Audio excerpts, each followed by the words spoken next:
దేశవ్యాప్తంగా సార్వత్రిక ఎన్నికలతో పాటు దేశంలోని 4 రాష్ట్రాల అసెంబ్లీలకు ఎన్నికల షెడ్యూల్ను కేంద్ర ఎన్నికల కమిషన్ విడుదల చేసింది.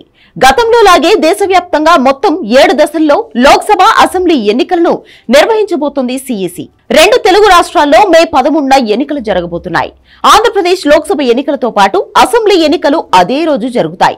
ఇటు తెలంగాణలో లోక్సభ ఎన్నికలను కూడా మే 13న నిర్వహించబోతున్నారు.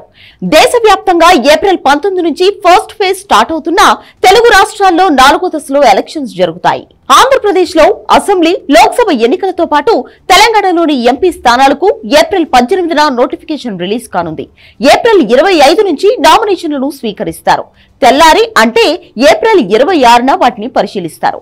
ఏప్రిల్ 29 దాకా నామినేషన్లను ఉపసంహరించుకునేందుకు అవకాశం ఉంది. ఇక 2 తెలుగు రాష్ట్రాల్లో మే 13న ఎన్నికలు జరుగుతాయి.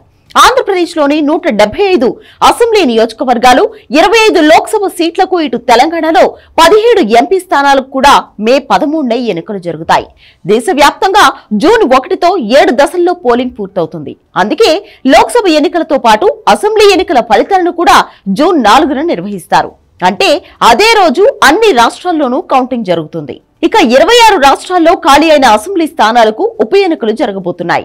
తెలంగాణలో సికింద్రాబాద్ కంటోన్మెంట్ కు ఉప ఎన్నిక మే 13న జరగబోతోంది. ఇక్కడ బీఆర్ఎస్ తరపున ఎమ్మెల్యేగా గెలిచిన లాస్యనందిత రోడ్డు ప్రమాదంలో చనిపోవడంతో బై ఎలక్షన్ జరుగుతోంది. ఈ ఉప ఎన్నిక ఫలితం కూడా జూన్ 4నే వెలువడుతుంది.